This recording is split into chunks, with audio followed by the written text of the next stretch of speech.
सो ही नमस्कार दोस्तों, tech market hype YouTube channel पर एक बार फिर से आप सभी का बहुत बहुत स्वागत है। नाउ आज की इस कमाल की वीडियो में हम आपसे बात करने वाले हैं ओला इलेक्ट्रॉनिक्स शेयर के बारे में। और फिलहाल में आपने देखा कि यार जिस हिसाब से share back to back up side जा रहा था, उसी हिसाब से अभी यहाँ पे 3-4 दिनों से back to back lower side जा रहा है शेयर। सो क्या यहाँ पे आपको होल्ड करना चाहिए जो यहाँ पे ऑलरेडी शेयर होल्डर हैं, या फिर यहाँ पे आपको जो है सेल कर देना चाहिए? कैसा रहने वाला सिनेरियो? और फिलहाल तो यहाँ पे अभी सेबी ने इंक्वायरी भी चालू कर दी है ओला इलेक्ट्रॉनिक्स शेयर के ऊपर। तो अब यहाँ पे क्या आपको बैक टू बैक डाउनफॉल दिखेगा, या फिर यहाँ पे अगर आप बाइंग करने का सोच रहे थे कि यार चलो हमने यहाँ पे आईपीओ में अप्लाई नहीं किया था और अब चलो यहाँ पे बाय करेंगे, एक अच्छी जो प्रॉफिट बुकिंग होगी उसके बाद, तो क्या यहाँ पे टारगेट्स रहने वाले हैं बाय करने के लिए? तो चलिए डिटेल में बात करते हैं। इस वीडियो में आपको कंप्लीट जो है ओला इलेक्ट्रॉनिक्स शेयर का एनालिसिस करके दिखाएंगे, टेक्निकल चीज़ें समझाएंगे। सो प्लीज़ यार वीडियो पूरा कंप्लीट देखिएगा। और हाँ, अगर आप पहली बार हमको देख रहे हैं प्लीज़ यार वीडियो को लाइक करके चैनल को सब्सक्राइब कर लीजिएगा।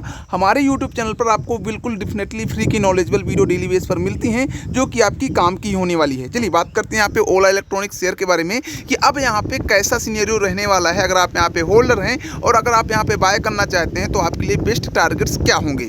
फिलहाल में यहाँ पे देखा जाए तो देखिए रिसेंटली आईपीओ आया है कंपनी का, और यहाँ पे बहुत सारे एक्सपर्ट का यही मानना था कि कंपनी बैक टू बैक कई सालों से यहाँ पे प्रॉफिट नहीं कर रही है, माइनस में है। सो यहाँ पे आईपीओ अप्लाई करने का कोई रीज़न ही नहीं बनता। लेकिन आपने देखा कि भाई सब आईपीओ काफ़ी अच्छा सब्सक्राइब हुआ और लोगों को यहाँ पे प्रॉफिट भी हुआ। जैसे कंपनी का आईपीओ आया उसके बाद यहाँ पे आपने देखा कि लगभग 6 से 7 दिन में ही कंपनी ने लगभग 68% का प्रॉफिट बना के दे दिया। तो अब ऐसा क्या हो गया कि यहाँ पे बैक टू बैक गिरावट आने लगी? फिलहाल आप देखेंगे तो यहाँ पे बहुत सारे जो इन्वेस्टर होते हैं उनका एक टारगेट होता है आईपीओ अप्लाई करने का कि भाई आईपीओ अप्लाई करेंगे, क्योंकि बहुत सारा जो कंपनी के शेयर होते हैं वो डिस्काउंट में मिल रहे होते हैं आईपीओ के थ्रू। तो वहाँ पे अप्लाई करेंगे और अगर आप आईपीओ मिल जाता है तो जैसे यहाँ पे 30 से 35% का प्रॉफिट होगा, हम सिंपली एग्जिट कर देंगे। और ये ज़्यादातर आईपीओ जिस भी कंपनी का हो उसमें ये सिनेरियो होता है।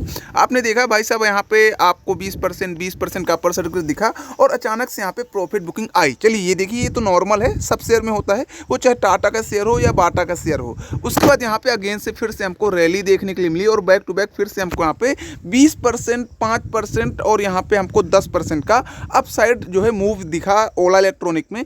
बट ऐसा अचानक से यहाँ पे क्या हो गया कि यहाँ पे डाउनफॉल एक काफ़ी तगड़ा हुआ और उसके बाद यहाँ पे बैक टू बैक हम यहाँ पे 4 दिन से लोअर सर्किट का ही सामना कर रहे हैं। और या जो लोअर सर्किट ये कब रुकने वाला है और क्या है यहाँ पे तेजी आएगी भी, या फिर यहाँ पे सिर्फ एक हाइप थी आईपीओ के लिए तो यहाँ पे तेजी आई थी और अब यहाँ पे सिर्फ डाउनफॉल ही दिखने वाला है?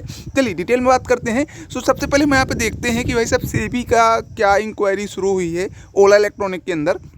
तो सिंपली हम यहाँ पे चलते हैं डायरेक्ट यहाँ पे एनएससी की वेबसाइट में और चीज़ों को थोड़ा समझते हैं। उसके बाद हम आपको चीज़ों को जो है और टेक्निकली समझाएंगे कि अभी यहाँ पे आपको करना क्या चाहिए। फिलहाल में अगर आप यहाँ पे देखेंगे तो देखिए ओला इलेक्ट्रॉनिक आपको पता है कि हम आपको समझा चुके हैं कि यहाँ पे जो एएसएम स्टेज होता है वो क्या होता है। फिलहाल यहाँ पे आप देखेंगे कि एएसएम स्टेज 1 में शेयर आ चुका है। हालांकि ये बहुत ही बड़ी बात नहीं होती क्योंकि बहुत सारे शेयर एएसएम स्टेज 4 में भी होते हैं। अब देखिए सिंपल ऐसी जो सेबी है वो अगर किसी भी शेयर में कुछ भी प्रकार के डाउट्स करती है, फिर उसको किसी भी प्रकार की सही एक्टिविटी नहीं लगती तो उसको एएसएम स्टेज 1 में रखती है और उस पर थोड़ा सा नज़र रखती है शेयर पे। उसके अलावा अगर उसको और ज़्यादा डाउट होते हैं तो वो एएसएम स्टेज 2 या 3 या फिर 4 में रख देती है। और जितने ज़्यादा एएसएम स्टेज होते हैं 2, 3, 4 वो उतने ज़्यादा टफेस्ट इंक्वायरी होती है उस शेयर के ऊपर। ठीक है, अब यहाँ पे एएसएम स्टेज 1 में तो रखने का कोई रीज़न नहीं था, लेकिन अगर सेबी ने रखा है तो डेफिनेटली कुछ ना कुछ अंदर बात होगी, तभी यहाँ पे सेबी ने इसको एएसएम स्टेज में रख दिया। अब देखिए आपको सीधे सिंपल समझना पड़ेगा कि अभी यहाँ पे कंपनी का जो कैश फ्लो था या फिर मार्केट था वो सबसे पहली बात कि यहाँ पे आपको Q1 का जो जून का रिजल्ट दिखा उसके ही बदौलत कहीं ना कहीं तेज़ी दिखी और लोगों के अंदर ट्रस्ट जगा। और दूसरी बात ये था कि जैसे आईपीओ अप्लाई हुआ उसमें भी यहाँ पे जो ऑपरेटर था, ऑपरेटर का हाथ था वो काफ़ी बड़ा था, जिसकी वजह से कहीं ना कहीं यहाँ पे एक तेज़ी देखने का मिल गई। अब यहाँ पे अगर वॉल्यूम्स की बात करें तो देखिए वॉल्यूम्स डेफिनेटली यहाँ पे कम नहीं रहने वाले, कंपनी के वॉल्यूम हमेशा ही ज़्यादा रहने वाले। फिलहाल यहाँ पे देखिए 6 करोड़ के आसपास का वॉल्यूम है और देखिए ये वॉल्यूम जो है आम है क्योंकि कंपनी का प्राइस भी काफ़ी ज़्यादा अच्छा है, जिसकी वजह से कहीं ना कहीं आपको वॉल्यूम भी ठीक ठाक दिखेंगे और एवरेज वॉल्यूम भी आपको 6 करोड़ से 7 करोड़ के आसपास दिखने वाले हैं। बट रीज़न ये है कि देखिए सबसे पहले आपको समझना पड़ेगा कि अगर यहाँ पे गिरावट को देखा जाए कि कब तक यहाँ पे गिरावट कंटिन्यू रहने वाली है। सो गिरावट यहाँ पे आपको इस वाली लाइन तक देखने के लिए मिल सकती है क्योंकि क्योंकि शेयर यहाँ पे थोड़ा सा कंसोलिडेट हुआ था। अब यहाँ से हो सकता है कि आपको तेज़ी दिखे, लेकिन कहीं ना कहीं अगर यहाँ पे कोई बड़े इन्वेस्टर इन्वेस्ट नहीं करते तो यहाँ पे हो सकता है कि शेयर इसके भी नीचे आते हुए दिख जाए। क्योंकि देखिए रीज़न क्या है कि कंपनी का जो पिछला रिकॉर्ड रहा है वो इतना अच्छा नहीं रहा कि कंपनी ईयर ऑन ईयर अच्छा प्रॉफिट करके मतलब लोगों को दे रही होगी। तो यहाँ पे कुछ नहीं था, बस यहाँ पे आईपीओ आया और Q1 का रिजल्ट अच्छा है और यहाँ पे बस एक तेज़ी दिखी अचानक से, और बस यहाँ पे तेज़ी के बाद बम्प और डंप वाली पोजीशन हो गई। और यहाँ पे अभी बैक टू बैक जितना आपको जाते हुए ऊपर दिख रहा था उसी तरह से नीचे आते हुए भी आपको यहाँ पे ओला इलेक्ट्रॉनिक दिख रहा है। अब आपको वहाँ पे थोड़ा सा हम टेक्निकल समझाते हैं। वैसे तो यहाँ पे टेक्निकल समझाने वाली कोई ऐसी चीज़ नहीं है कि जो आपको ना पता हो, जो यहाँ पे होल्डर हैं। बट अगर आप यहाँ पे बाय करना चाहते हैं तो आपको किस प्राइस पॉइंट पे नज़र रखना होगा। सबसे पहले यहाँ पे हम थोड़ा सा चीज़ों को समझते हैं। स्क्रीनर की वेबसाइट में चलते हैं। सो हम चलते हैं स्क्रीनर की वेबसाइट में और यहाँ पर हम देखते हैं कि भाई साहब यहाँ पर जो है सिनेरियो कैसा है। फिलहाल में लास्ट दिन भी यहाँ पे फ्राइडे के दिन भी लगभग 4% शेयर टूट गया था। और यहाँ पे अगर हम नीचे जाएँ तो देखिए मार्केट कैप शेयर का ऑलरेडी बढ़िया है, क्योंकि अभी इलेक्ट्रॉनिक ऑटो जो भी व्हीकल्स बना रही है कंपनी, तो व्हीकल्स वाली कंपनी को ऑब्वियसली जो मार्केट कैप है वो काफ़ी अच्छा होता है। यहाँ पे भी 55,691 करोड़ का प्राइस दिख रहा है हमको मार्केट कैप का। और पीई अभी अपडेट नहीं हुआ, क्योंकि अभी आईपीओ आए हुए ज़्यादा दिन हुए नहीं कंपनी के। आरओसी माइनस में है और आरओई का अता पता नहीं है। और यहाँ पे जो आप देखेंगे आरएसआई, उसका भी अता पता नहीं है। अब यहाँ पे आपको समझना पड़ेगा कि भाई साहब यहाँ पे अभी करंट प्राइस 126 का तो चल रहा है, इसका हाई 158 का है और लो यहाँ पे 76 रुपये का है। अब अगर यहाँ पे अपना जो क्वार्टरली नंबर की बात हो रही है तो क्वार्टरली में आप देखेंगे तो कंपनी इतना अच्छा प्रॉफिट नहीं कर रही थी। सेल 2023 में 1200 करोड़ की थी, 2024 में हो गई थी 1598 करोड़, और 2024 में अगर जून में देखें तो यहाँ पे आप देखेंगे कि 1644 करोड़ थी। बट यहीं पे अगर हम नीचे जाके डायरेक्ट प्रॉफिट देखते हैं तो यहाँ पे नेट प्रॉफिट -257 करोड़ था। इसके बाद यहाँ पे 416 करोड़ था, और अभी भी यहाँ पे नेट प्रॉफिट 347 करोड़ है क्वार्टर में। और यहाँ पे डेफिनेटली ये जो एक्सपेंस होता है वो उसकी वजह से कहीं ना कहीं प्रॉफिट माइनस में रहता है जो ऑटो व्हीकल कंपनियां हैं।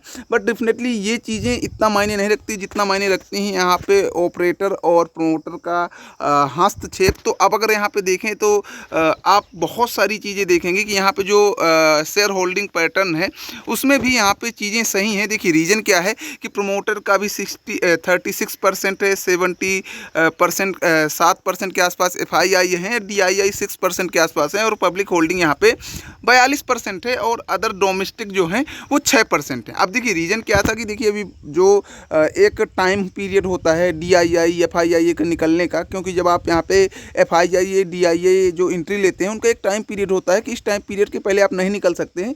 तो हो सकता है कि अगर यहाँ पे इसी टाइप से सिनेरियो चलता रहा तो आपको DII और यहाँ पे FII भी थोड़ा बहुत जो है अपना माल बेचते हुए दिखेंगे। तो अगर यहाँ पे ऐसा होता है तो डेफिनेटली यहाँ पे आपको और थोड़ा बहुत गिरावट दिख सकती है। और अगर यहाँ पे देखिए रीज़न क्या होता है कि जो प्रमोटर हैं वो थोड़ा सा अपना यहाँ पे स्टेक इंक्रीज करते हुए दिख सकते हैं। अब क्योंकि पूरी जो जिम्मेदारी होती है वो प्रोमोटर्स के ऊपर होती है। अब यहाँ पे शेयर होल्डिंग में आप देखेंगे तो क्या कैसा जो शेयर होल्डिंग में नंबर हैं वो भी आप यहाँ पे समझ सकते हैं।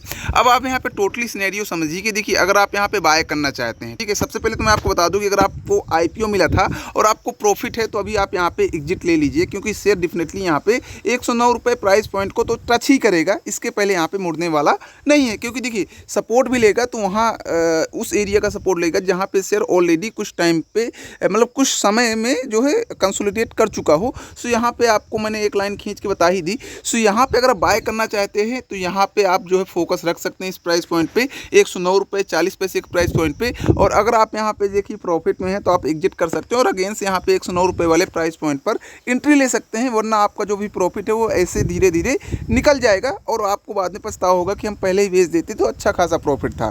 तो देखिए चीज़ें कुछ ऐसी हैं। अब देखिए ऑपरेटर के हाथ का गेम है, जिसकी वजह से ही यहाँ पे सेबी ने इंक्वायरी भी शुरू की है। अब यहाँ पे चीज़ें कैसे होती हुई दिखेंगी, अब देखिए सितंबर भी आने वाला है और Q2 के भी रिजल्ट आपको जल्दी देखने के लिए मिलेंगे। और Q2 में अगर भाई साहब ओला इलेक्ट्रॉनिक अच्छा प्रॉफिटेबल नहीं दिखा पाए जून के कंपेरिजन में, सो यहाँ पे एक धड़ाक से एक मंदी दिखेगी और शेयर हो सकता है कि अपने प्राइस पॉइंट के भी नीचे चला जाए। क्योंकि देखिए रीज़न क्या था, आप एक एग्जांपल से समझिए कि देखिए पेटीएम का भी आप सिनेरियो देखते हैं। पेटीएम शेयर जब लिस्ट हुई थी, कंपनी आईपीओ आया था, 2000 के आसपास प्राइस आया था और वो जो है 2000 के बाद 2200 पहुंचा और उसके बाद गिरावट हुई। तो गिरावट इतनी हुई कि 400 रुपये के प्राइस पॉइंट पर जो इतनी जानी मानी कंपनी थी जिसमें वॉरेन बफेट ने इन्वेस्ट किया था, वो अगर यहाँ पे गिर सकती है। सो यहाँ पे जो ओला इलेक्ट्रॉनिक है ये पहले से ही लॉस मेकिंग कंपनी थी और अभी अचानक से प्रॉफिट अगर नहीं कर पाती है, सो यहाँ पे आपको फिर से डाउनफॉल दिख सकता है। और जो इन्वेस्टर आए हैं, पब्लिक होल्डिंग आई है, वो सिर्फ यहाँ पे आईपीओ के लिए ज़्यादातर होल्डिंग आई है, तो ये भी निकलते कहीं ना कहीं दिख सकती है। अब आपका क्या मानना है, डेफिनेटली आप जो है थोड़ा सोच समझ के यहाँ पे अपना डिसीजन लीजिएगा।